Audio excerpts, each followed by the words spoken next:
Oh wow, this is 7 minutes.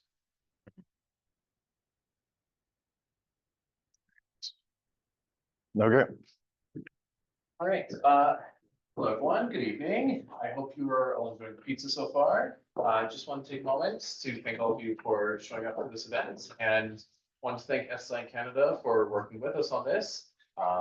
They got a bunch of cool stuff to talk about. Chris here will talk about his experience in the workforce from being a Carleton student to where he is now. So without further ado, I'll just pass it off to you. All right. Okay, everyone. So my name's Christopher Barkley. You just call me Chris. Only my parents really call me Christopher. I started Carleton in '95, and I graduated at the end of 2000. I was in the co-op stream originally. Back in the '90s, this was the logo for the Carleton Computer Science Society. That was back when we used to love underlining our O's, letter O. I can't remember what that's called. It's something to do with Vikings or Gothic font or one of those. I was actually on the executive for the Carleton Computer Science Society back in '96, '97. And when I came back from my first co-op job at the end of '97 for the winter '98 semester, sorry, I was on the exec once again. I was a social coordinator for half the school year that year. But yeah, I started Carleton in '95. And then when we made it onto the executive, back then, those computer labs that used to exist on the fourth floor that apparently are now gone, they were Unix. They ran Unix, and if you were second year or above, you were given access so you could learn Unix. We thought that sucked for all the first year students. We wanted to play on those straight from the get-go. We didn't want to wait. So we started something in '96 called the Nexus Project. And the idea was it would give us a chance to support the students to do any side projects they want to do. It wasn't Unix, it was Linux, but Linux is a clone. It's pretty close to Unix. So I don't know when the Nexus project stopped existing, but it stuck around for a while until at least 20 years ago, I think. So I was in co-op when I was here. My first co-op job was with Canada Trust. This was before Canada Trust and TD merged into one bank. I was bound and determined to work in a job doing writing C++. We actually learned Smalltalk back then. They switched to Java for first year students in '97, I believe. So we learned Smalltalk, and there were a lot of Smalltalk jobs available at the time, but I was determined to work in C++. So I took a job with Canada Trust in London, Ontario, which is about 2 hours the other side of Toronto from here, because I was willing to go so far. That's part of what helped me get that job and get me on the path of working in C and C++, which, with the exception of the last 6 years, most of my experience has been working in C and C++. So that first co-op job, we actually used to, at Canada Trust, they would have a get together once a month to discuss a new book that had come out at the time. I still have my copy that I bought in '97 about design patterns. And this is something I've used throughout my career. When people ask me, what book do you suggest for a computer programmer? This is my go-to book. And it says its elements are reusable for object-oriented software, but I've used these patterns in C. You can use it in any style. It's not just limited to object-oriented programming. And it's, in fact, today I'm trying to redesign a database, and there's behavioral patterns in here, and I might look into using those in designing these new tables, just because it's complex what I need to do. And so generally this book was actually inspired by a book of architectural design written in the '70s that these guys had come across, and they thought, well, that's cool that there's a book about architectural design that talks about the commonalities between different architectures, and they thought we should have that for software. And so this book, they even used to teach a design patterns course here starting around '98, '99. I don't know how long they taught it for. My second co-op job was with CGI Group. They're a consulting company. I was in their office at Bank and Slater, or Kent and Slater. The National Library uses software called Amicus. It's a server that uses the Z3950 protocol that's used for searching and scanning. What they had done is they were looking to create Amicus 2, was going to be able to handle 2,000 concurrent connections. Sorry, it was for the British Library. So me and one other co-op student and a few other people who wrote the bulk of that software. And that job turned into, from my co-op job, turned into a part-time job while I was finishing school, and then a full-time job while I was finishing school part-time. When by December of 2000, there was a recruiter that was looking for resumes, and they were using a search engine called Lycos, because the only people using Google back then were computer science students and engineers. The recruiters didn't know about Google at that point. And while he was doing Lycos, I don't know what he put in there, but he actually came across my resume that I'd actually put up on the Nexus website, which these are all in the archive. If you go look, this is where I found these pictures for Carleton Computer Science studying the Nexus project, because I don't hold on to images for 30 years. Yeah. Sure, but I mean, these will be put up afterwards too. Yeah, the slides will be up after us, yeah, and they're clickable links. So it's but yeah, so my resume is still there from 25 years ago, and that's what he found. And I mean, we like I said, we did various projects on there. I actually lost root access at one point because I accidentally fork bombed the server. And when you take your operating system course here in third year, you'll learn about fork bombing. So yeah, I heard from the recruiter, and that's when I interviewed with Palm. I went down. Sorry, I heard from the recruiter in late November, and in December, the first week in December 2000, I flew to California to interview with Palm in Santa Clara, and that was my first time ever going to California. They have more people in California than all of Canada. I didn't think I'd see a tree there, to be honest, but they did. And so I went and I moved there in February 2001. Convocation, or when you graduate in December, they grant you a degree in February, and I had to go through a whole lot of paperwork, and dealing with immigration lawyers in the US is a pain, but eventually I made my way down there. Palm itself was a software company originally. They wrote software for personal information devices, or personal digital assistants, PDAs they were called. None of them were very successful. There was the Newton from Apple was the one that was supposed to be able to recognize handwriting, but the hardware at the time couldn't handle it. A lot of the others had keyboards, but they were just long keyboards on a little device, and it wasn't very. This was before Blackberries. So Palm was writing the personal information management software they were writing were things like, that's the calendar, the contacts app, and the notes app. And so they would write these for these other devices, and they were not impressed with any of them, so they designed their own. And because they were a software only company, they licensed a hardware company to do the hardware for them, US Robotics, which at the time most people knew as a modem manufacturer. They were so impressed with Palm that they bought Palm. So this is the Palm Pilot. That's a Palm Pilot 5000.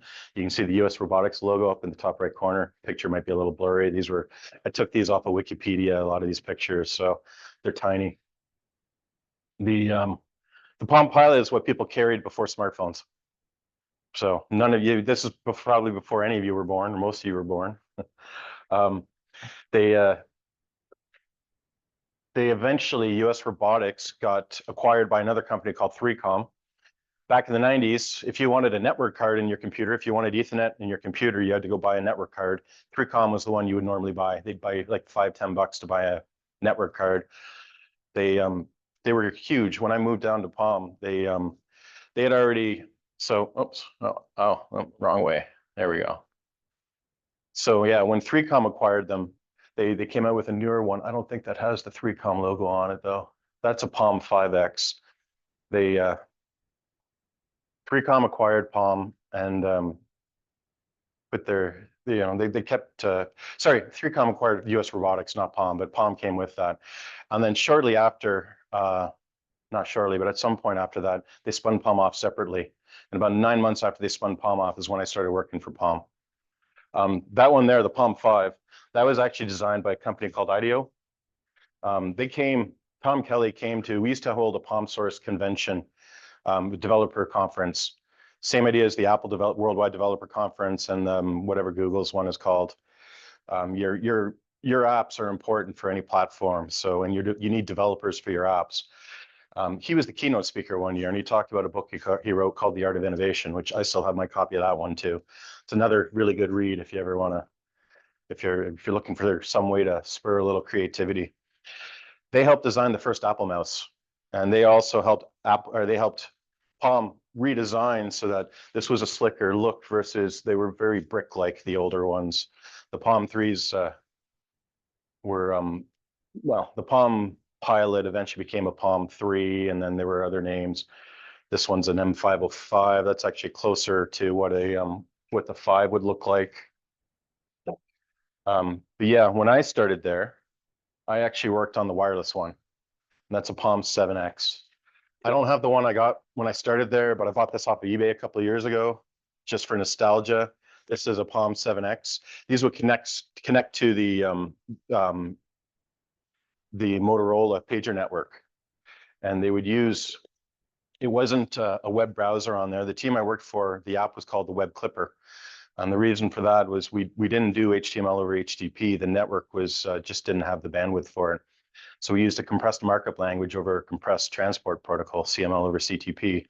And they would actually, through the network, make its way to some servers we had in Santa Clara that would translate to HTTP and HTML.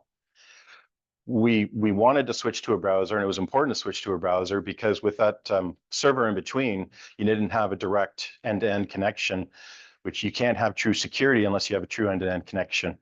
So one of the first projects I worked on after the Web Clipper was we worked on an actual web browser for it, which supported, it had a WebSax API so that we could support extensions in there. And I spent, I don't know, maybe a year working on that. And then we reached GMC status, it was called, as gold something something. Yeah, probably. And then once we reached that status, we they canceled the project. So they decided to go a different route.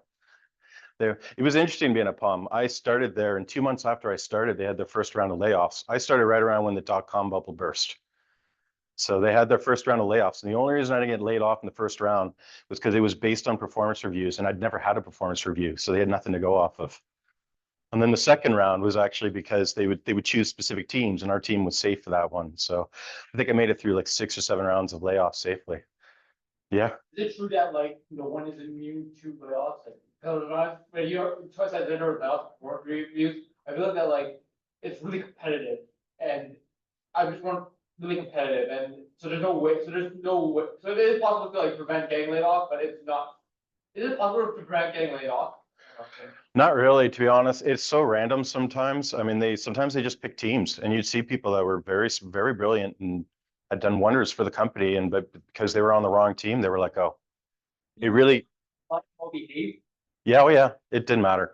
Someday, the executives don't know everyone. I mean, when I was at Palm, we had 300 people, maybe 500 people. So, and we were on the 3Com campus still, even though we weren't part of 3Com anymore.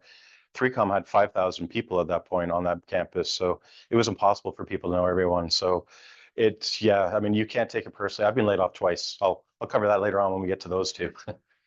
So, but yeah, the Web Clipper team, the browser got canceled. And then my next project was actually on a Palm OS 5 is what we switched to next. Everything before Palm OS 5 were on what we called Dragon Ball processors. Those were the old 6800 that Apple used to use. They were low powered, but they weren't very sophisticated, and no one was making them anymore. We were just using, whatever chips they could get their hands on as cheap as possible. They actually used to make them in New Mexico. This was before they moved a lot of the manufacturing across the Pacific. So when Palm OS 5 was created, they because it was on ARM, we didn't want to lose our developers or all those apps, so we would actually emulated the Dragon Ball CPU on ARM OS on the ARM chip. That was done by Palm France. We had an office over in Montpellier, about an hour from Nice in France. I tried to transfer there once, but they wouldn't let me. I would have loved to live there, but so yeah. The funny thing is about that emulator is some of those apps that people had written took advantage of quirks in the OS. They knew that certain things were at specific addresses, and they were dependent on that. Like address 0 had this always at Palm. So we actually in the emulator we had to emulate some of these bugs so that the apps would continue to work on Palm OS 5 and going forward. This is actually a Palm OS 5 device. This is the M505. This is one of their color screens. The battery is dead. It doesn't work anymore. And then I have a tap wave Zodiac 2. This was a gaming device that ran Palm OS 5. Battery's also dead on this one. I tried to, it wouldn't keep it charged, but it won't even boot up now. I tried to set up, oops, I tried to set up a Raspberry Pi because I still have my desktop from this. I bought one game for this, Spy Hunter. And the only way to get it on here is to set up the desktop and sync it back on. But I can't find the sync software anymore. I have to build it from scratch, and it was just going to be a lot of work. But the tap wave, what's funny is at the time there was a, I believe it's called the N-Gage, came from Nokia, whatever you want to call them. They, it was a gaming phone, but if you wanted to switch games, you had to pull the battery out to switch the cartridge. So when they came out with the N-Gage 2, they fixed it so you didn't have to do that anymore because that's just dumb. It's a horrible design. Yeah. Well, the Nintendo 64, you gotta put a cartridge in there too. Well, yeah, but you don't have to pull the battery out to swap the cartridge. Your phone won't stay on without a battery. So, but yeah, the Zodiacs, the tap waves when they came out, I think the base model had 32 or 64 megs of RAM, and this one I think had 128. Most Palms, I don't remember how much the Pilot had, but if it had an X like the VX and the 7X, that meant it had 8 megs of RAM. If it didn't have the X, it was just a Palm V or a Palm 7. It only had 2 megs of RAM. And that browser I worked on, we the guy, the architect that designed it wasn't very good with his memory management. He chewed up the memory. He was allocating freeing like little strings everywhere, and it's he fragmented our memory horribly.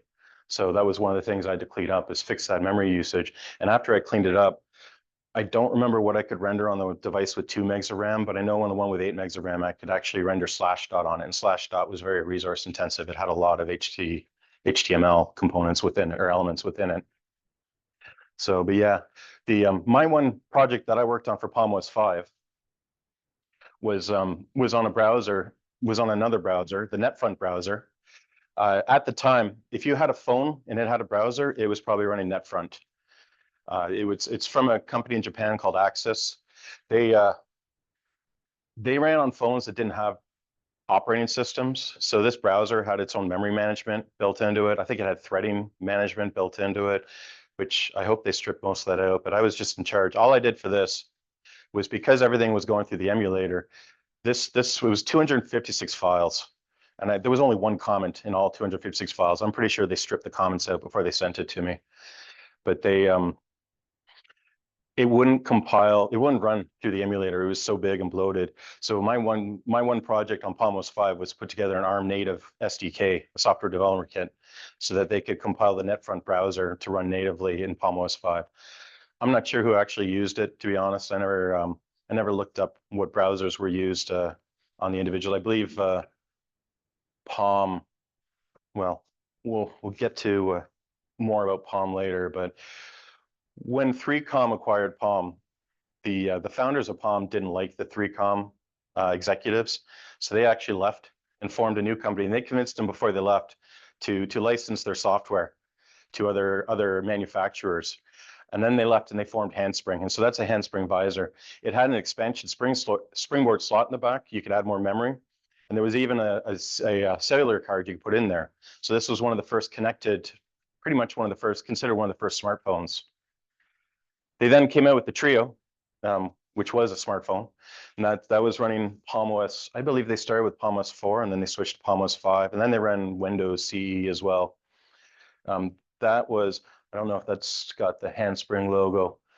The Palm, while I was there, after I worked on the Palm OS 5 SDK, native SDK, they split Palm into 2 companies. One of the complaints about Palm was that the software guys, or the hardware guys could turn, or the software guys, sorry, could turn to the hardware guys and be like, hey, Sony's going to be adding this to theirs. We should consider adding this to our hardware as well. So they wanted us to be 2 separate companies, so they wouldn't have to worry about us sharing details. So Palm split into 2 companies, Palm Source and Palm One. I ended up at Palm Source. That was the software side. They did the OS. Palm One was actually our hardware merged with Handspring. So that's why the Handspring Trio became the Palm One Trio. And then eventually they realized it was ridiculous that neither company was called Palm, so they could let Palm One have the name Palm, and it became the Palm Trio. And then later on, way after I left, is when the Palm Pre and there was something else that came out, and that was a different OS altogether. Once we separated and I was on Palm Source, I actually worked on Palm OS 6 for about 2 years. There's one or two devices I think that maybe got created. There aren't a lot of Palm OS 6 devices out there. We had actually, Palm Source had acquired the IP for B. There was an operating system in the 90s called BOS that was very good at multitasking. It just didn't have any apps. So it was something that geeks would play with, but not the general public. They also made a B internet appliance that never did well, and we acquired their IP and we hired about 50 of their engineers. And so Palm OS 6 was a mix of B employees and ex-Palm employees working on Palm OS 6. The first thing I did for them was a status bar. The old Palms didn't have any status bars on them, but eventually we had a status bar along the top of the screen, which you look at your phone now, you take for granted there's a status bar, but 20 years ago, we didn't have those. And then the second thing I worked on was the pen input manager was actually a virtual pen input manager. And we wanted it to be, we wanted to support third-party keyboards, which, we moved back here about 8 years ago. One of my friends who's a little too pro Google and anti-Apple was making fun of Apple because Google had released support for third-party keyboards before Apple did, software keyboards. And I was like, who cares? I wrote that for Palm 10 years ago. So, and I actually, as a proof of concept for the keyboard, I wrote a demo one that was actually, it was a binary search tree encoded Morse code. So based on if you did a dot or a dash, it would move left or right down the tree, and it would end up on the proper letter and put the letter up. And that was just so I could have a proof of concept that I could write a third-party keyboard to fit in this space. Now these were actually printed on the screens here, but when you got to the newer devices, like you can see this one, it's got the pen inputs actually on the screen, but this one doesn't have that, right? So that's where that was starting with Palm OS 5 that we started getting those. And then after that, the last thing I worked on was the Exchange Manager. That was what was used to, if you needed to, let's say you had a calendar, you wanted to add something to the calendar and you didn't know what to do with it, you would send it to Exchange Manager. And that was essentially the equivalent of having file extension support or MIME type support. It would be, oh, that's a calendar item, let me open the calendar app for that. I didn't work on that for very long, but I mean, one of the things I remember from that was in the source code for the Exchange Manager, I was just scrolling through it one day and it came across this ASCII art that took up the whole screen, and it looked like a giant stage curtain. And it had written on it, below this curtain is a comment that's been around since Palm OS 2. And I was working on Palm OS 6 at this point. And I don't remember what the comment said, but it had nothing to do with the Exchange Manager. It had no business being there. But I just loved that there was ASCII art in there, a little bit of comic relief in the middle of the code. After that, I decided, I left Palm in the fall of 2004. When I had been with CGI Group, I was working on a server in Unix. And so, when I left Palm, I thought maybe it's time to go back server side for a bit, take a break from the client. And that's when I went to work for Amazon. I only worked for Amazon for a year. I worked on the ad server team. So if you've ever seen an ad on a web page, that's the ad server team that did that. They were a lot more business development oriented, and I prefer to be in R&D. So I only stayed there for a year. But I mean, I loved Seattle. I lived in Seattle for a year. I was 3 blocks from the Space Needle. I even got to go to a Sonics game back when they still had the team. But yeah, I only lasted a year at Amazon and it wasn't a good fit. So I moved back to Canada, and that was the first time I moved back to Canada. I've done a bit of a victory lap around a couple of times. I moved back and I started working for a company called Zeligsoft. They're one of the profs here and a friend of mine from the school that started, and then we're just over in Almer. I worked for them for about 20 months.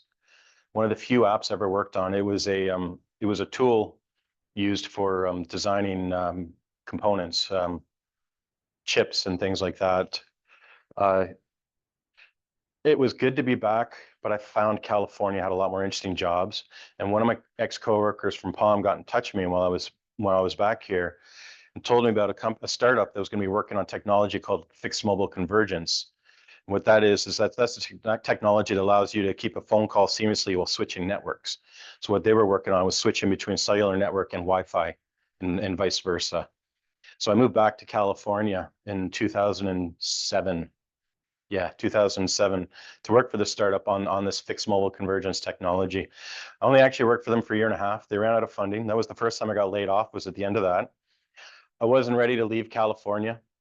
Axis had actually acquired PalmSource. So some people I knew at Axis or at PalmSource were still there. They were working on something called the Axis Linux platform. They were going to compete with Apple and with Google on the phone market.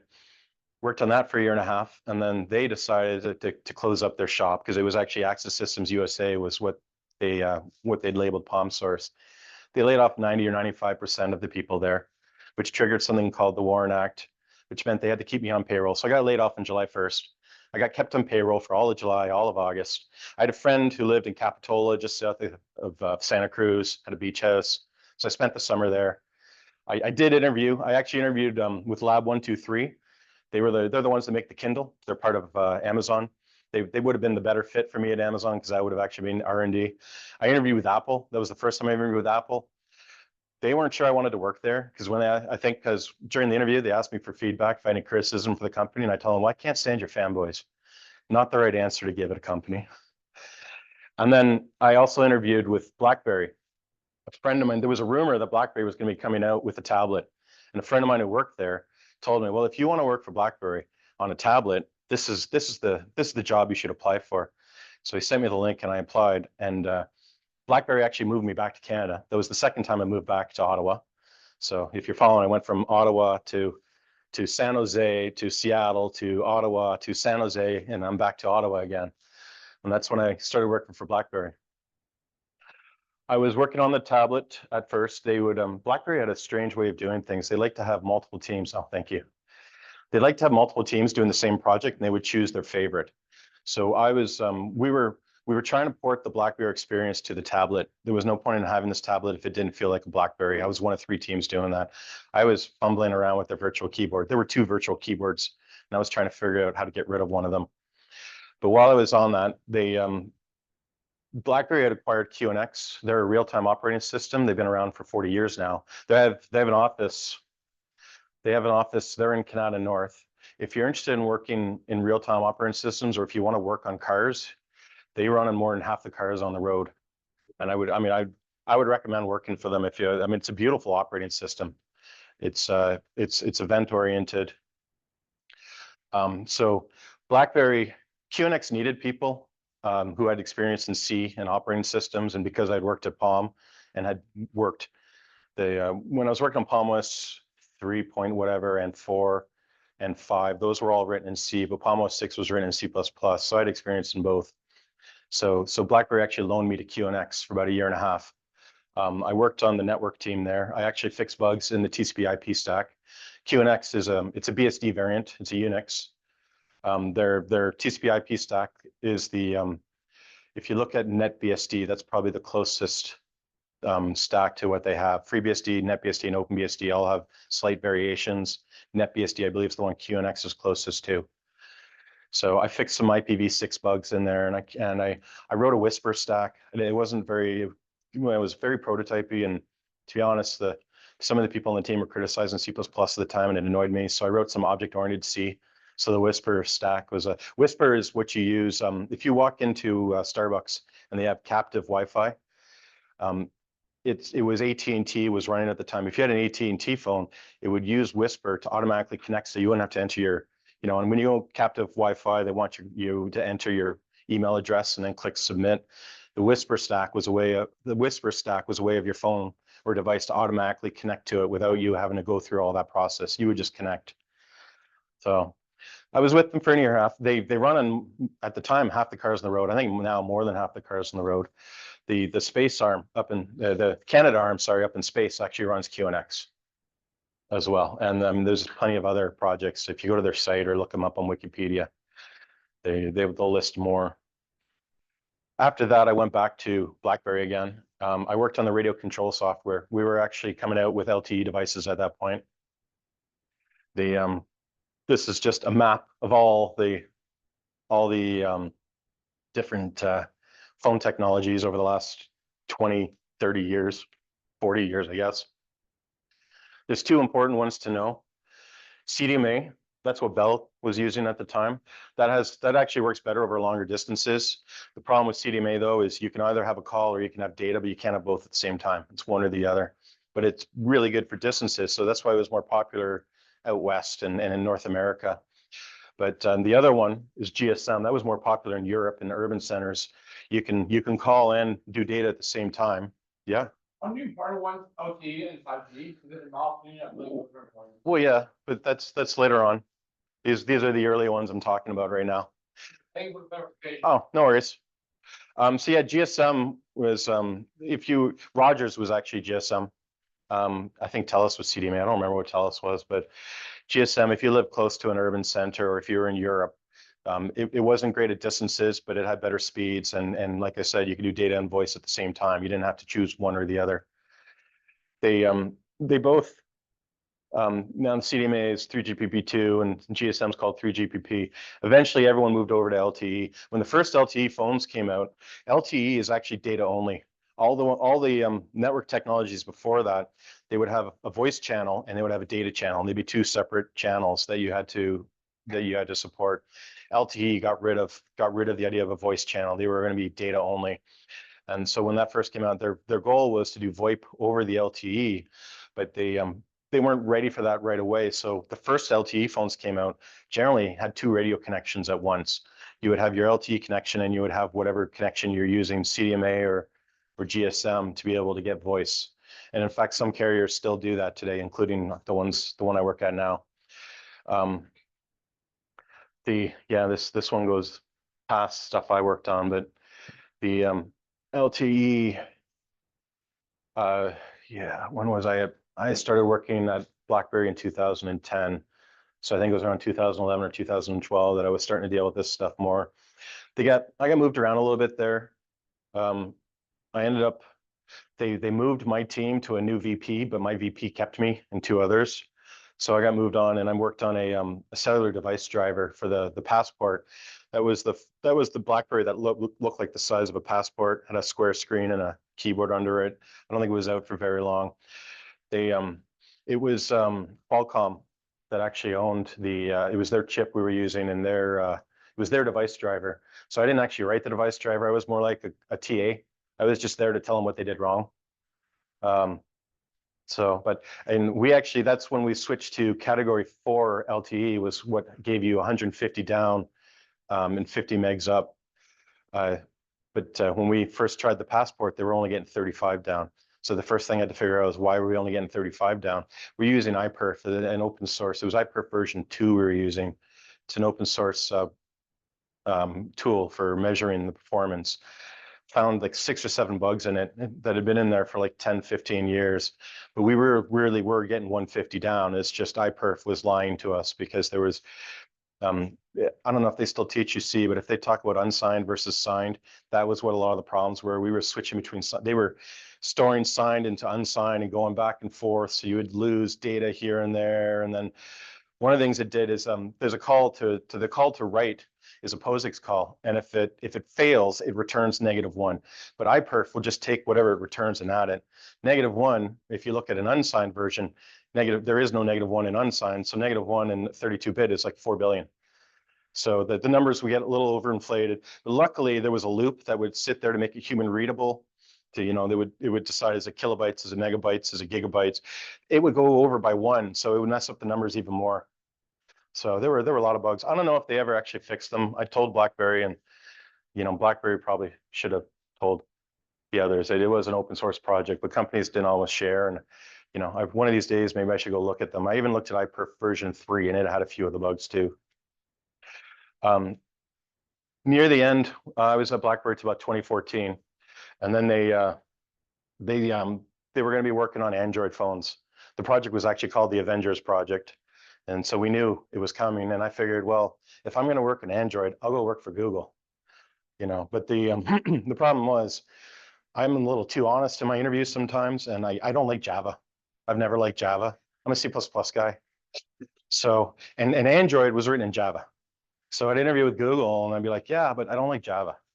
And so I did interview with them in 2014.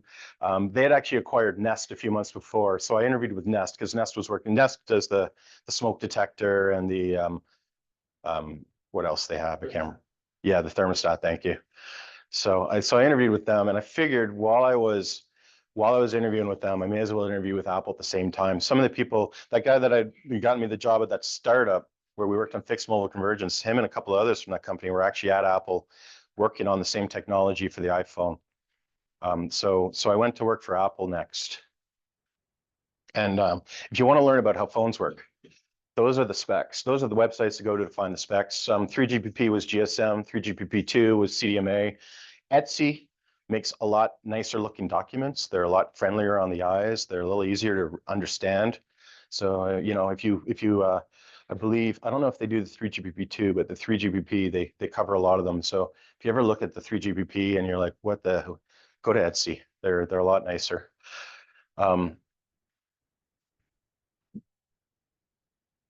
When I went there, so I started working on the team that was working on switching calls between Wi-Fi and cellular. But about a month and a half or 2 months in, someone on the IMS team actually left, and there were only 3 people left in the team. And then so I got moved to that team. IMS is the IP multimedia subsystem. That's what allows phone calls over data only systems like LTE. So it's also known as VoLTE and VoLTE. This document that I've listed there is that's the main one. That's the one I probably read the most. I can still quote parts of it. Appendix G is about DTMF. That's touch tones. You know, you press a button, it makes a noise. I used to argue with people, I swear, about once every 2 months about how touch tone should work. It was section 3.1 that said it had to be done as detailed in Appendix G. You know, this is how many times I got into that argument. That document talks a lot about, I was responsible for media. I'll get to that a bit later, but yeah, if your phone call dropped or you could hear them and they couldn't hear you, or it didn't ring, that bug probably came to me. And we were supporting about 200 carriers at the time. And it was like the code that I inherited was a little fragile at first.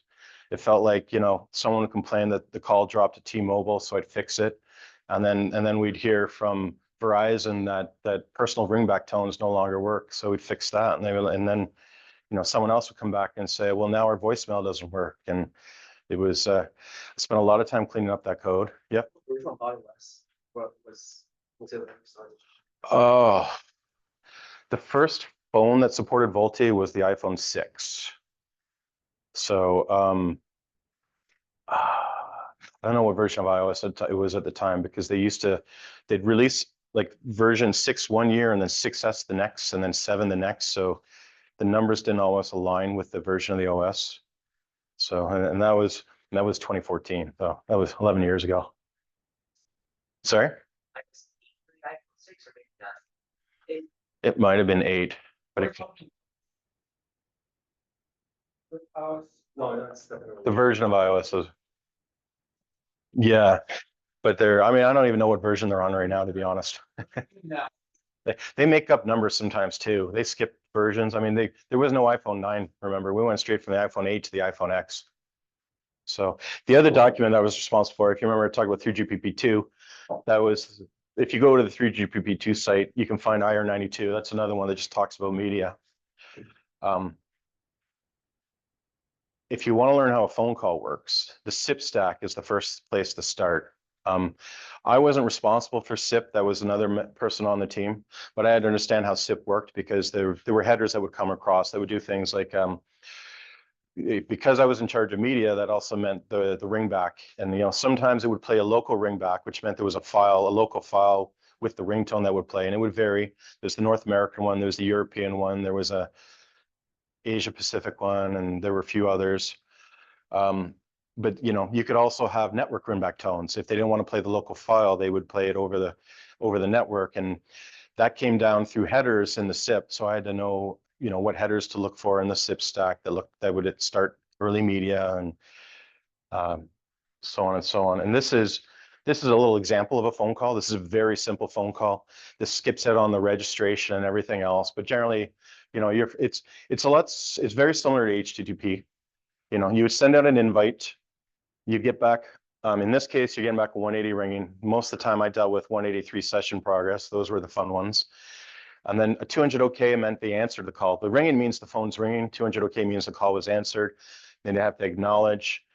And then once the session was established, that's when RTP would start. That's the real-time protocol. That's actually what carried your audio or text, depending on what you're doing over the air. I say text because we had TTY support that we had to include for the hearing impaired. So it actually would send real-time text. This isn't SMS. It's two separate things. One of the things, the part when I said I had to rewrite, that was the session description protocol. It was a big chunk of what I rewrote. That's what's used to negotiate the media. That's what describes the media. In this case, the invite usually carries it over, and the 200 OK carries the response when you're negotiating the media. But it can change. Sometimes you can send what's called an empty invite, where there's no SDP, and you wait for them to send the SDP over, and then you include yours in the acknowledgement at the end. And this comes down to every carrier has a different preference because they all buy components from different people. Some bought them from Nokia, some bought them from Ericsson, and they would all do things a little differently. I had to support 200 different carriers, and we had to be very malleable. I mean, we had to be adaptable to all of them. That's an example of SDP. The first bit is pretty standard, version 0. It's always been version 0. Then you put your name, then there's a session ID and a version, and you can name it here. No one ever does. You always put the squiggly in. You give your connection information. The time is actually, this technology is all used for VoIP, voice over IP. So it's used things other than phone calls. So if you were doing, there used to be not the SIP, but there was another one, session announcement protocol, that you could use if you're going to be live streaming something. If you knew that it was going to only be a certain length of time, that's what the time would indicate was, this is the start and this is how long it's going to be. And then this here, that's an attribute. The send receive means that you can send and you can receive. When you want to put a call on hold, there's a million ways. Like I said, like everything else, there's a million ways to put a call on hold. Sprint would send a IP address of 0000, because that's the old way in the original VoIP phones to put a call on hold. And then most others, you would switch from send receive to receive only to indicate that you're no longer sending media, or you could go straight to inactive. I mean, the one way they do the dance is you say send only, and then the other side says, okay, well, I'm not sending you anything, so we're going, they would respond saying receive only, and then if they decide to put on hold, they would send inactive, and you would respond with inactive. Those are the 4 states. Those are the only attributes you generally see before you get to the media section. All these attributes after here correspond to the media line. And if you look at a video call these days, you'll have a second M equals video that would follow the audio, or maybe before. The order is important. It has to keep the same order. They're very particular about that. And the attributes are specific to the media itself. So this is audio. That's the port that the audio is going over. This is RTP over attribute value pairs. And then it would list, there's space missing there, but that's 0, 8, 102, and 105. The RTP protocol itself, those are called payload IDs, the 0, 8, 102, and 105. There's 7 bits in the RTP stack for the payload type. So it's a value between 0 and 127. Everything from 96 and above or 97 and above is called the dynamic payload type range. So type 0, I believe, is PCMA, and type 8 is PCMU. Those are the older phone call qualities. And then in this case, 102 and 105 are dynamic. So you have an RTP map, you map it. 102 in this case is AMR, that's narrowband AMR over 8. That's 8,000 is the sample rate. And then those are format parameters that would go with it afterwards.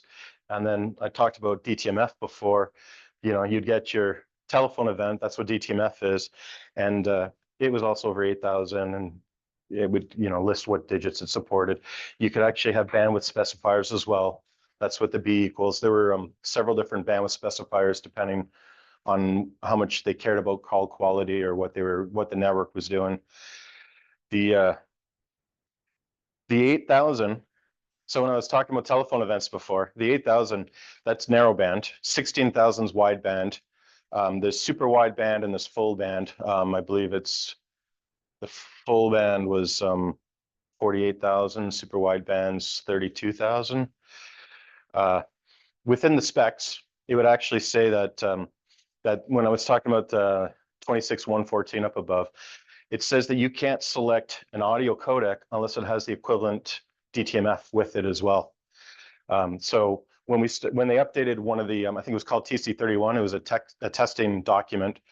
They added AMR wideband into it, which was, so it's not in this example, but it would be just AMR-WB/16,000. And the spec says that you can't select it unless there's a /16,000 telephone event, but they didn't bother updating the test document to say that. So it would, the test document also had a section though that said that there might be mistakes in there. So they would, it wasn't a big deal like we worked, but the some of the testers, some of the software they wrote, they would use that document, and they would fail us because they said, well, this says if I throw this in here, you're going to select wideband and you're selecting narrowband.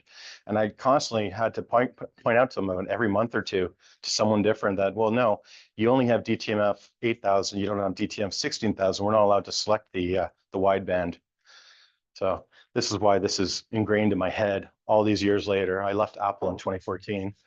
But if you want to learn how VoIP works, this is VoIP. This is what I did at Apple. Is I only did IMS at Apple. After I left Apple, so I moved back to Canada again.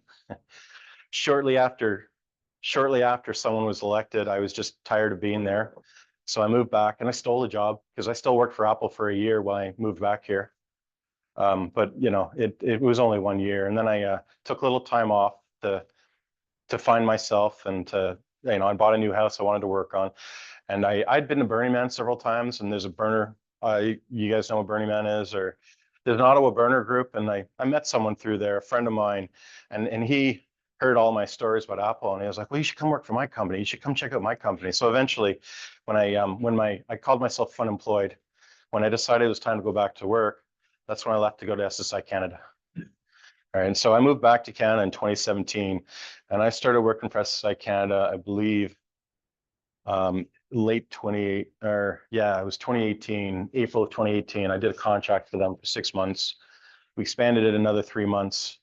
Then I went on vacation to, oh no, I'm off by a year, because I went on vacation to Argentina, and I came back right before the pandemic, like a week before they shut down the airports.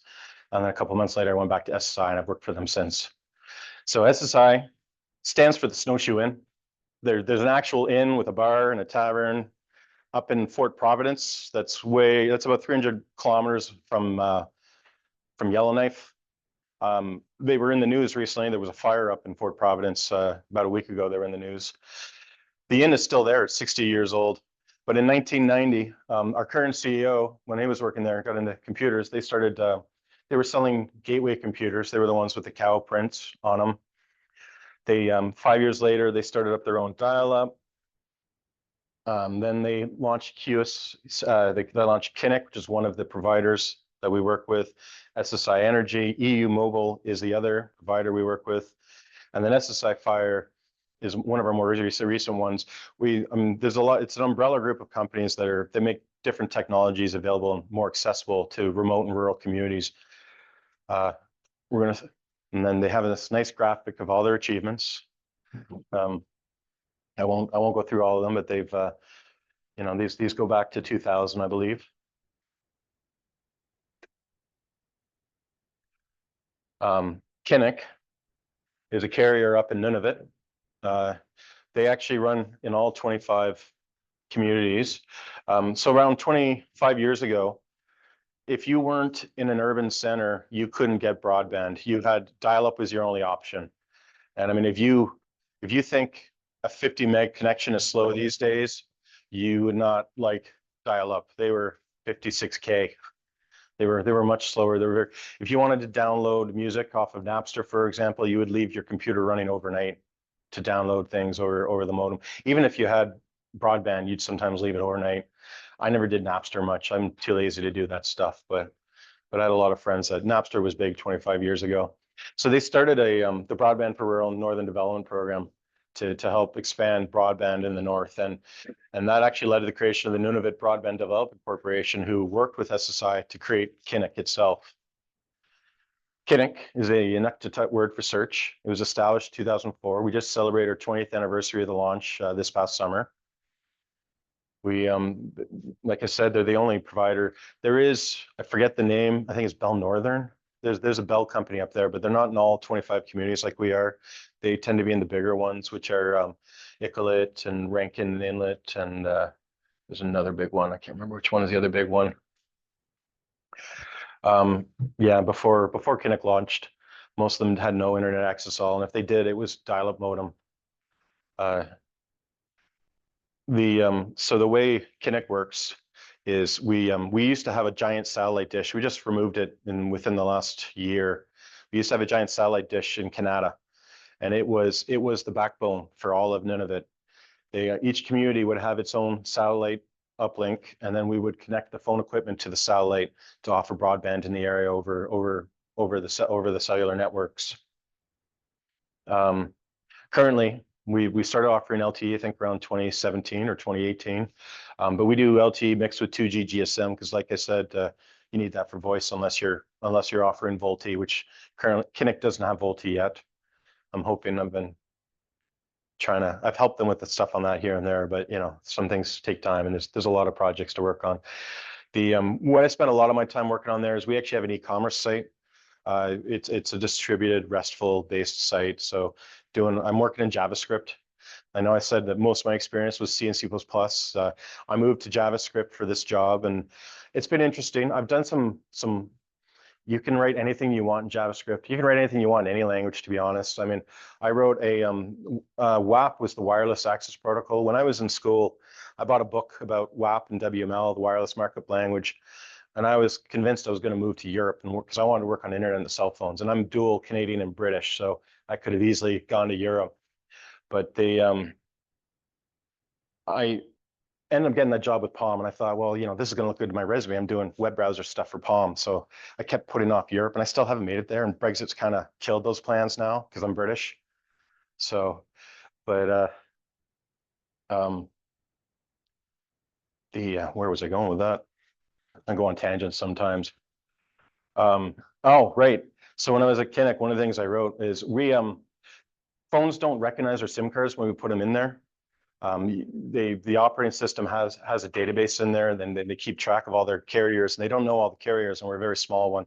We've been trying to work on that. I found a way to get that, and we're still working with Apple and Google on that.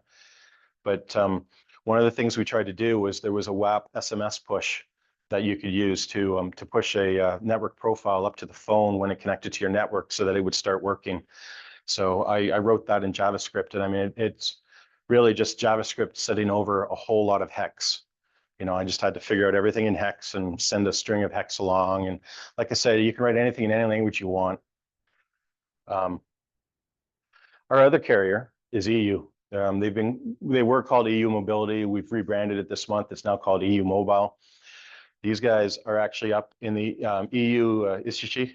This people's land is what that means. EU means people. This is in northern Quebec. It's Cree Nation. The EU Communications was founded in 2004, and they installed fiber throughout. And by 2018, there was 3,000 kilometers of fiber installed up in the Cree territory and around the James Bay. So what we do is, rather than do a satellite uplink like we do with Kinnick, we just connect our LTE base stations directly to the fiber optics. So it's a lot quicker. There's when you're dealing with a satellite, everything's got to travel back and forth. In fact, there's some stuff later on I'll talk about where we try to bypass that as much as possible just to speed things up, because it's it does create a bit of a lag. But yeah, we are actually expanding the network too. There's some highways up there that don't have coverage for any cellular coverage at all. And so we're actually installing LTE towers along them. So it's going to get better up north. We use the same website as the other one. It's just skinned differently. So it's everything under the covers is the same. We keep the two carriers separately. The oops. There we go. This one, we're actually upgrading to VoLTE right now. As much as I'd like to write the VoLTE software, we're licensing it from someone. I don't get to write everything, but it's been nice to, they come ask me questions about VoLTE because I'm the one that can, I mean, I showed you the SDP earlier. I'm the one that can look at SDP and tell you exactly what it's doing. And it's come in handy. We'll talk about that more later. And that's just a link to the article. There's a picture here about us expanding to the highways up in northern Quebec. QME was a video conference server I wrote for the company at one point. The idea was we wanted to. This was around the time of the pandemic, and people are using Zoom because it was a satellite. It would cause, if you were on a Zoom call with your neighbor, both of you were sending network traffic over the satellite, and it would come back over the satellite, which would cause a huge lag. So QME, we tried to write software that would keep some of the traffic local if possible. It uses WebRTC. That's a new technology that's come out in the last 10 years, I think, 15 years. Web Real-Time Communications is what it stands for. It's essentially VoIP. It's the VoIP stacks. They've just brought it into the browsers. Those are the websites if you want to learn about WebRTC standards. But yeah, so yeah, like I was saying, there is no SIP. Oops. There's no SIP stack. There's just the SDP and the RTP stacks from VoIP. SIP was what was used to transport SDP when negotiating. You've got to find other ways, but this is the browser, so you're connecting to a web server, so that's where the negotiation takes place most of the time.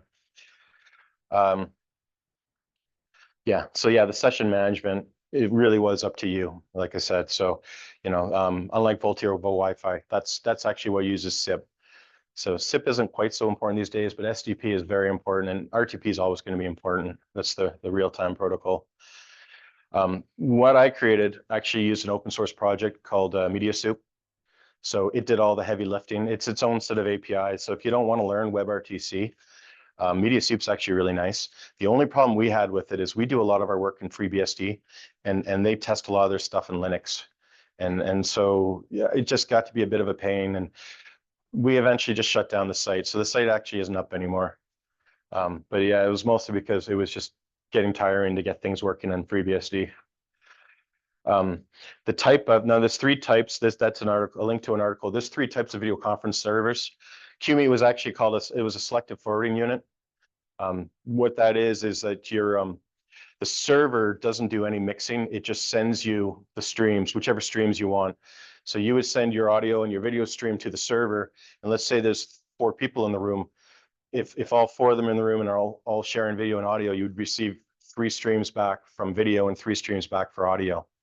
The other 2 types, it says mesh. It's also called point to point. That's where you would send your audio to every person in the room directly, your audio and your video. But that takes a lot of your upload. So it's not quite as popular. And then the last one, the MCU, I forget what MCU stands for, but that's the one that does the mixing. That's what most video conference servers are. You have one audio stream and one video stream that you're sending to the server. The server receives everyone's audio and video streams, mixes them, and sends you one audio stream and one video stream back. So that's the traditional video conference server. So this article does a good job of discussing the 3 if you want to learn about how they work. But yeah, like I said, we were a selective forwarding unit. I'm actually working on something I want to release as an open source project right now that it's feels like vaporware sometimes. All my code I've ever written has been owned by companies, and I want to share some of my code so people can see it. So I've written some software that actually I think it was my next point there. Yeah. So there's these data channels that they include. It used to be in the browser, you could open sockets and do whatever you wanted, but they clamped down on that for security reasons. So now if you want to share data, any data you want, these WebRTC data channels are how you do it. And so I've written some software that actually helps create a mesh network of connected browsers using WebRTC data channels. It uses the server to connect the first few, and then the browsers can use the other browsers to connect to other browsers as it builds up its network. I'm trying to build a file sharing layer on top of that. That's the part I'm stuck on right now. It's going a little slow. And then after I've built the file sharing layer, I'm going to try and build a broadcast layer into it. I'm going to call it social mesh hall. I mean, social media is just file sharing, right? You share videos, you share pictures, you share opinions. So that's the goal of this. Is hopefully I'll have something out sometime this year to show. I've told people in Britain about it, and I'm going back to Britain in a month, so I feel like I have to have something working by next month. So WebRTC though, the data channels are very interesting to work with, and it's a very cool technology. There is a book available online that I actually used when I was learning about WebRTC. It's handy. So if you want to learn how WebRTC works, if you want to, and this isn't just for doing video conferencing servers, this is any sort of video calls you want to do or any media sharing you want to do. WebRTC is the way to do in the browsers, and the big three browsers all support it. When I was working on QME, I mean, it was important, I had to work in Safari because I use Apple stuff because I worked for Apple for years and got a lot of discounts. So I'm not ready to move off Apple yet. And then we had to test on Chrome because a lot of people, if you got Android or any Google products, you've got Chrome, and then Firefox is the other popular one. And then I haven't run Windows in 15 years, I think, but no, maybe 12 years. But so I had to go into the office to use a Windows machine, but I'd also test Edge. But Edge is just Chrome under the covers, so Edge wasn't that important to test because for the most part, it's the same as Chrome. But it's, anytime you write an app for a browser, you really want to make sure it works in the big three. It's important to work in more than one browser. One of the other projects I've worked on there is called QView. And what this is it's a media streaming platform. It's still live. SSI hosts their videos on there. Kinnick has their videos. They were on YouTube as well. We copied them over. We have them on both. And then the Annual Broadcasting Corporation has been uploading they've been giving us their videos to upload. We have a few hundred of them, including some kids show that I've watched a lot of while I was testing this. Yeah. Is this done from the YouTube or is this similar to YouTube? It's a media streaming site, so you get videos off it. That's about where the similarity ends. But you can't upload videos to it, so it's not like YouTube in that sense. You cannot. No, it's just downloading videos. That's all. Like, No, I don't think we've added those in there. okay, thank you for letting me know. No worries. So there's two technologies that we use in there. Dash is the dynamic adaptive streaming over HTTP. This is the Google technology. The other one is the Apple version. It's called HTTP live streaming. What these are is when we got the videos from the annual broadcast, the IBC, it'd be one big MP4 file, which would have several encodings of different you'd have HD, your 4K, your standard definition, your QVGA, your half VGA. So what we do with Dash and HLS, what you do is you take that video and you break it up into the individual screen sizes in 2-second chunks, I think is what we go with. And so the software, what it does is it can adapt as you're watching the video. And if it thinks you're taking too long to download the videos, it'll jump down quality. And if it thinks you can handle it, it'll move up quality. So every 2 seconds, you can change in quality. And you'll see this in a lot of places. This is why your video starts out kind of grainy sometimes and gets better and better. That's Dash and HLS, or whichever one you're using, that's adapting to your connection and choosing the video quality based on your connection. So, and I've included links about both of those if you want to learn how they work. Another technology we used briefly, but we're not using anymore, is called Anycast. And what that is we had 3 computers that all had the same IP address. And depending on if you're an Iqaluit or Rankin Inlet or anywhere else in the world, you would hit one of the machines. And we were able to do this because it's our network with the satellite uplink and the local LTE. So that there would be a local server running there for that IP address, so that if you wanted to, it was a content delivery network, it would actually cache the videos. So that if you lived in Iqaluit or Rankin Inlet and you kept watching the same show over and over, the first time you watched it, you would have that satellite lag in there. But after that, you'd be getting it locally. But if you happen to live in anywhere else, you were getting the Canada server. So we didn't do that for very long. It was a fun technology to play with. It's very interesting, but yeah, we don't have a lot of not a lot of people go to this website, so it's fun to play with these things, but we can't pay for them forever. One of the new projects that I haven't been involved with yet, but I like to think of it as network in a box. They have these, we've got one up in Fort Providence right now. They're gonna move it. There's a local band that it's gonna get sent to soon. You can put with low Earth. Oh, so we've replaced all the satellites, sorry, with low orbit, low Earth orbit, also known as Starlink. The Starlink, there's a French one and there's a Chinese one. I don't remember the names of the other two companies. But we use that as the uplink. So this thing, you can get a Starlink in there, and then you can add your own LTE if you want to have local LTE. There's another technology called LoRaWAN. You can have Wi-Fi in there. These are going to be out in the middle of nowhere sometimes. So there's also going to be emergency supplies. So if a hunter or someone comes across one of these, there'll be a way for them to communicate and food for them. There's also some of them will have solar panels. Sometimes they'll have generators. If they're on a reserve, they might actually have the community might plug into it, so it might manage their energy for them. There's a lot of possibilities with these. They're going to be really cool, and I might get to work on some of the stuff eventually because they want to have they kind of want to have like a call screen, which means I heard that and I'm like, oh sweet, that's a chance to play with WebRTC one more time. So here's hoping. But yeah, like I said, this is a very new project we're working on. There is one up in Fort Providence. It's actually at the Snowshoe Inn right now.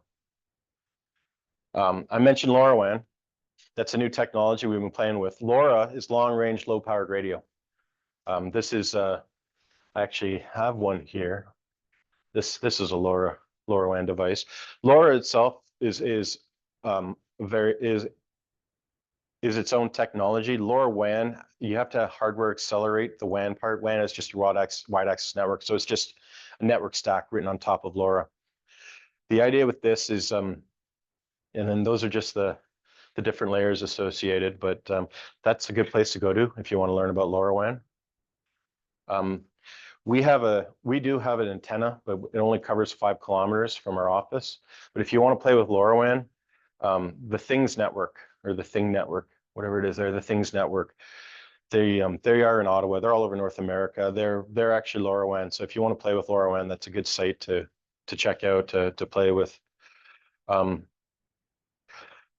Ag tech. So different things you can work on with LoRaWAN. This is actually a soil moisture detector. It measures the soil moisture. It also measures the temperature and the humidity. I bought 4 of these to play with a couple of years ago because there's a community farm called Beatbox that I'm part of. They're about 5 kilometers from my office, which is just in range of our antenna. The problem is this thing's antenna only goes 2 kilometers.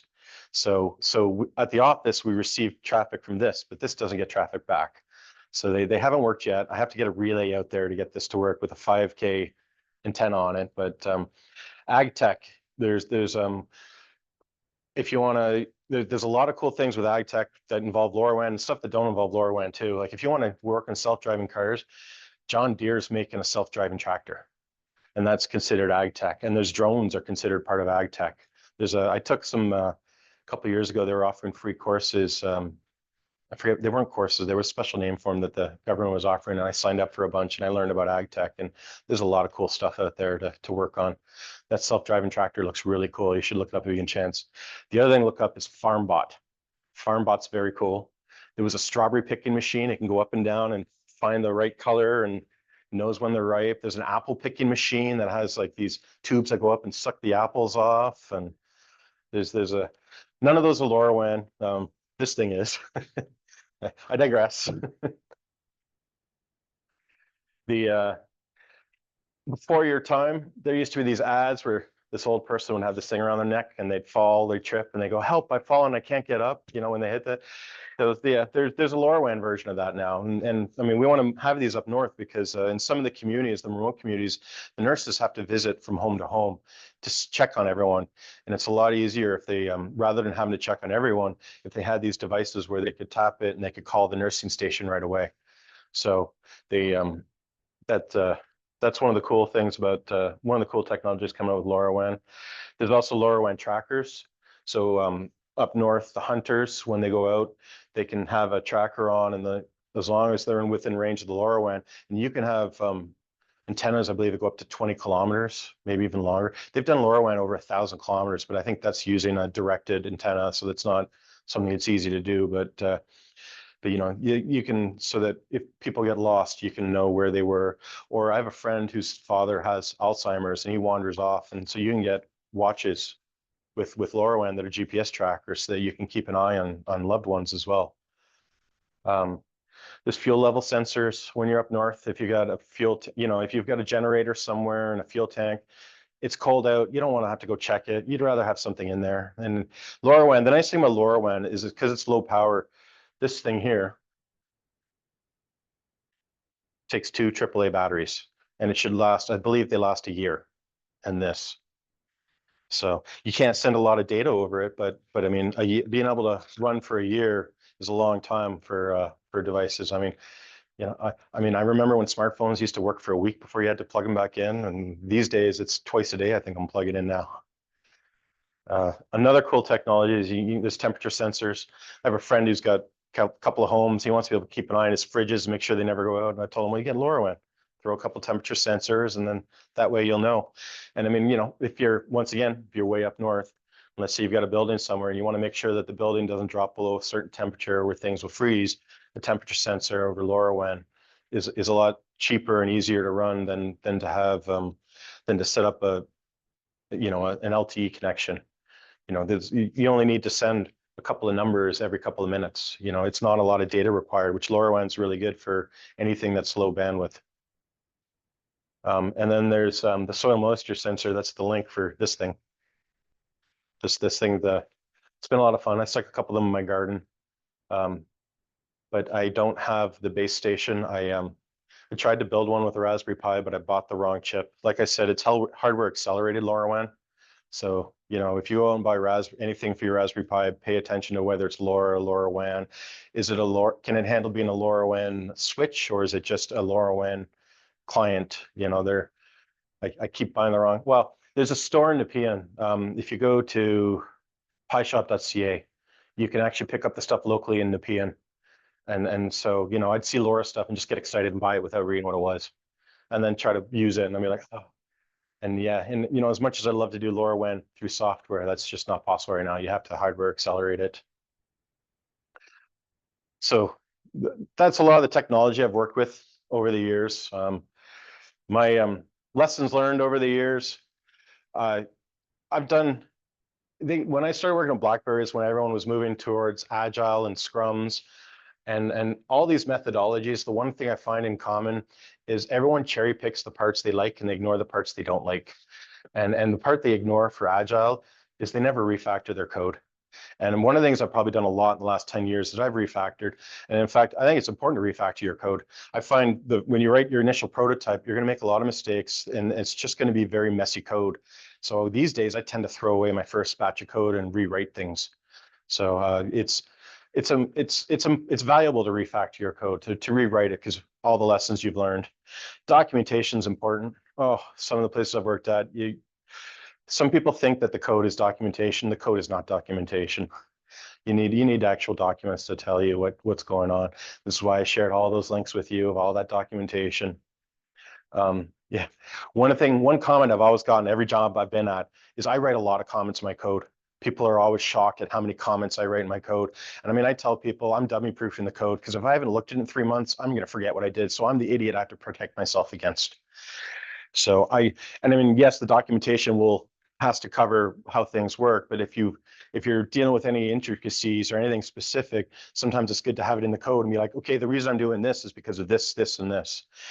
And when you're fixing bugs, I tend to you have to go through. They use Git blame these days.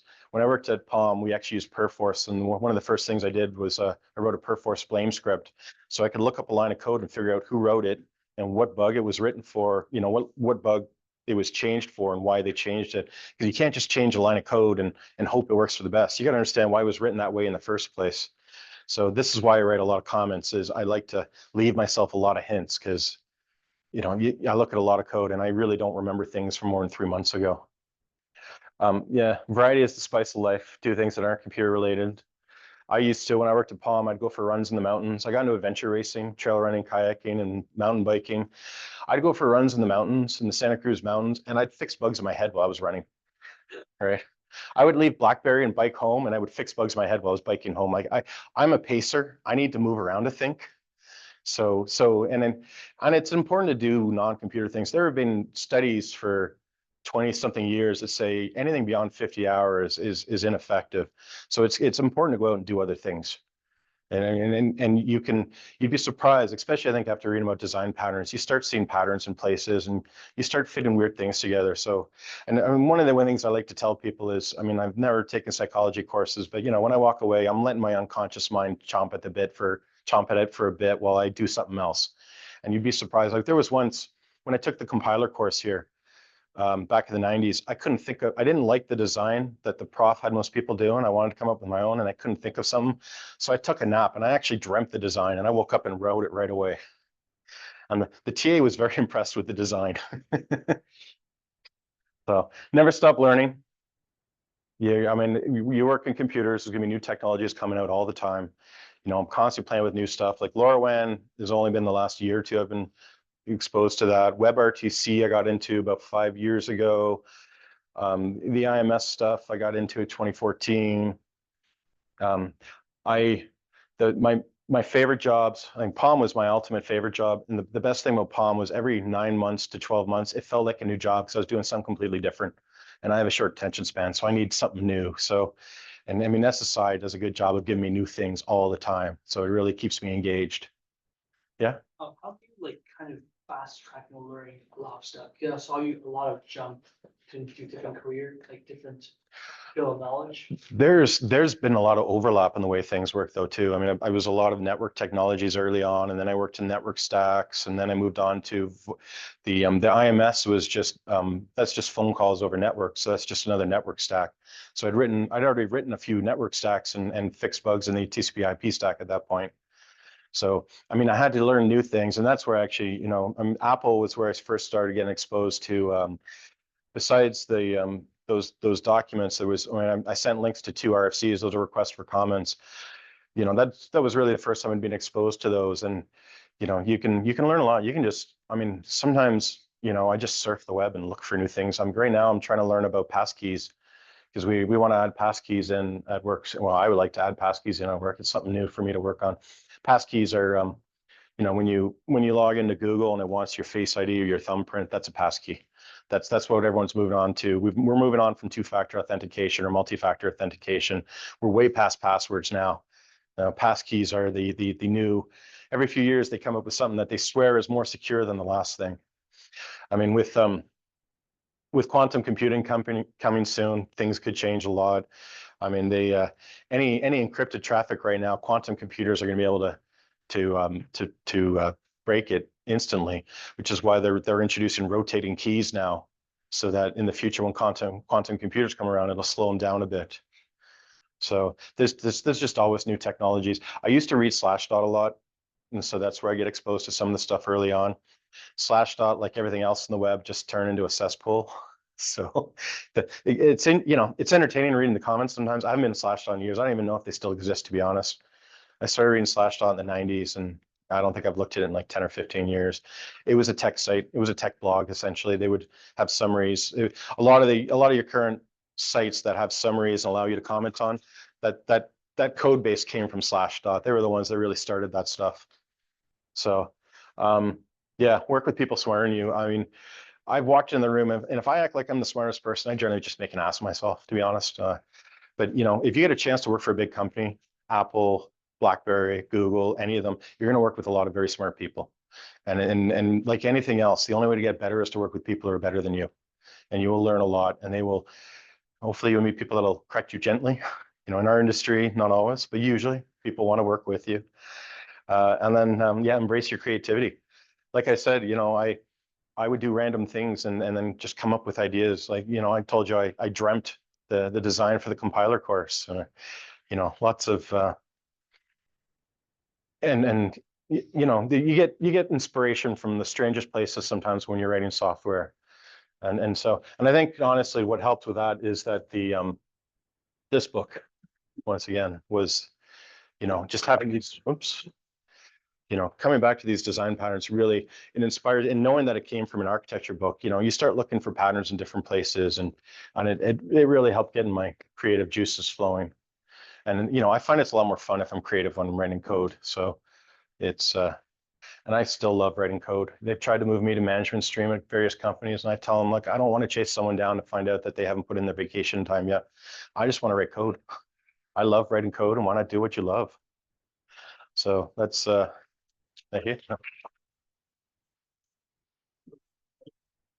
Yes. Yeah, we can do questions for a bit. During the dot-com bubble, and now we're basically heading to an AI bubble burst. What kind of suggestions would you give us as these, as one experience? See, that's tough because I mean, I was lucky to get in before, and I had friends who graduated shortly after me, and some of them struggled to find work. The co-op program helps a lot. You know, having that work experience is really important. To be honest, after your first job, no one cares where you went to school. They only care what you did. So really, if you can get in the co-op program, that helps a lot. Getting that experience, has something on your resume. After that, you can be creative about things. You know, it's like if you want to work on cars, for example, self-driving cars, and you can't get a job with a car company, see if you can get a job with John Deere, or find you know, maybe work on there'll be a lot of companies coming up doing drones. There's gonna be a lot of drone work. There's a, you know, ag tech is a good field to look into. There's a lot of random things with that. Some people go into teaching. Some people just go on and do their next degree. You know, they go do their master's and PhD to kill time. It's tough to say though, because every company is going to be a little different about who they hire or who they want to, and so it's really, and these days, to be honest, with the exception of Palm and Amazon, most of my jobs, I knew someone there. And so having someone on the inside really does help. You know, it gives you that leg up. So that's networking is probably the most important thing. But sometimes, you know, sometimes you can impress someone enough, a company enough that you will hear from them. I mean, I did get a job with Palm and I did hear from Amazon eventually. And I mean, I interviewed with Google. I don't know how many times I've interviewed with Google, to be honest, a lot. I think the first time I interviewed with them was in 2007 when I moved back. I figured, well, if I'm considering going to work for that startup, I may as well interview with Google too. You know, I'm going back to California. I may as well interview with a few places. They, you know, that one, I mean, I knew some people there. Actually, at Palm Source, the way it worked is from Palm Source, all the ex-Palm employees, I'm going to Apple to work on the iPhone, and all the B employees went to work for Android. So some people I knew from my Palm Source days were actually at Google. And then I have another friend. When I was here, I actually helped a friend found the student emergency response team here. I was a lifeguard at the time, and my friend was a lifeguard. He moved back using computer science, and he wanted to start up. It was the current iteration is the third iteration. I think they just had the 25th anniversary. But they, he, oh, where was I going with that? QCert, yeah. Oh, sorry. No, my buddy, the one that founded it, he went to work for Microsoft afterwards. And he went from Microsoft to Google. So one of the times I applied for Google, he was actually at Google too. He's left Google now. I don't know where he is now. I actually interviewed with Microsoft once too. When I was at Amazon, I was interviewing with Microsoft, the core OS Windows team, which I would have gotten to work with some very smart people and it would have been great. But when I worked at Palm, all my friends and family, if their Palm had a problem, they would send me an email. I became their help desk. Then I went to work for Amazon. And if their Amazon had a problem, they'd send me an email and I became their help desk. And I was like, oh, I go work for Windows on the core OS Windows team. Every time someone gets a blue screen of death, I'm going to hear from them. So that kind of scared me off from that. Yeah. Really random, but I remember when you were talking about working at Palm, specifically on the web browser, you said when they sent you the code, they stripped the comments from it. I feel like they stripped the comments. I don't know for sure.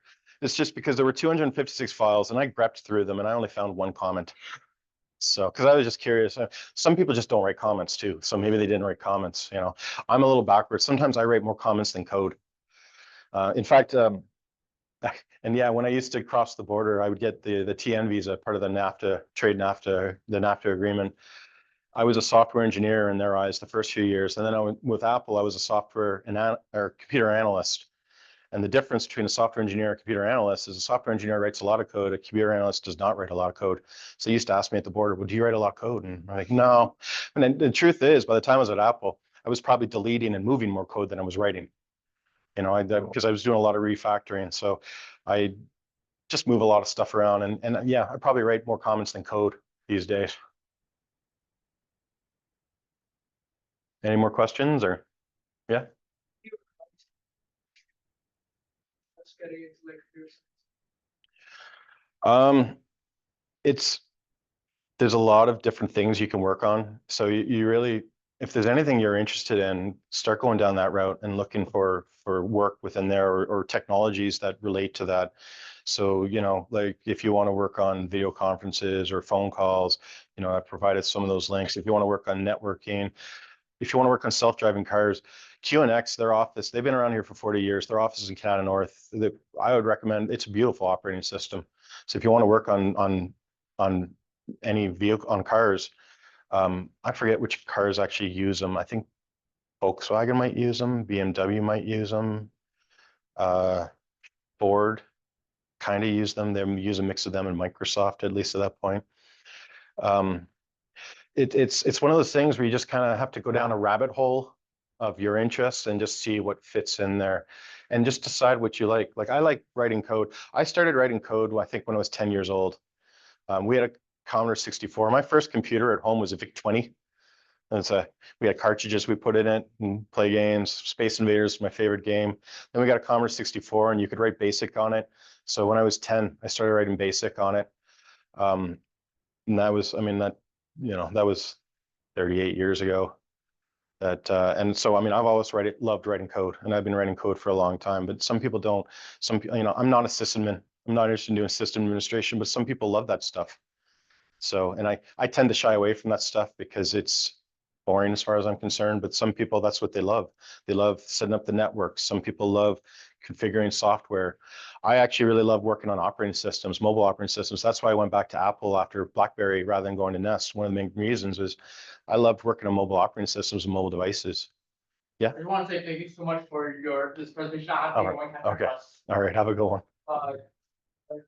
Yep. This maybe, do you guys, I noticed you guys basically do a lot of telecommunication. Do you guys face competition with maybe Starlink or something? Yes and no, but not really. Starlink does offer texting, SMS. And I think Rogers is doing that in Canada. But there are people up north where we offer a lot of our services. Starlink's very expensive. I believe it's $600 to buy the initial equipment, and then you're paying like $100 a month, 100 and something a month, which is out of a lot of people's price range out there. And it's a faster connection than really most of them want. So, I mean, what we're doing is we're essentially sharing a Starlink connection over LTE with multiple people. So we're able to offer it. Some people, our plans, I think, start at $25 or $35 a month. So it's a lot cheaper than getting a Starlink. Yeah. Cell tower only, like the cell towers receive the data from the satellites. Yeah, so yeah, there'll be there's equipment nearby the cell tower that's connected to it, so that the satellite will be on there, the LTE wire radio will be on there. Well, the satellite might not be on the cell tower, but there'll be a satellite near there. Well, sorry, there used to be a satellite. With Starlink now, you don't actually. I think it's a little satellite on the roof now that you have there, and then yeah, it's just connected to the eNode B is the actual network equipment for LTE that would connect to the antenna. So You guys kind of like subcontractor for Starlink, kind of a Tesco? Starlink's more recent for us. We actually used to we've while I've been there, they've actually switched through 3 different satellites because the first satellite they were using went out of commission. So they sent people up north. I'm a software guy. I don't do hardware. I'm cursed with hardware. In fact, they sent someone up and they had to repoint every dish to the new, and that's what you had to do with the older style, the higher orbit satellites. Is the dish had to be pointed at a specific spot in the sky. The nice thing with Starlink is they're lower to the earth. There's several in the sky, so you don't have to worry where you're pointing. You just have to be pointing generally in the right direction. So, do you have a question or no? And yeah, when I say I'm cursed with hardware, like that goes back to my Palm days. I would get this development board for the Xscale. It was one of the earliest ARM chips, and I swear I fried a couple of those things. I was just never good to them. You know, it was just easier if someone else dealt with the hardware and just let me write software. So, but you know, do what you love, avoid what you don't love. Any other questions or? No? All right. I gotta stop this, huh?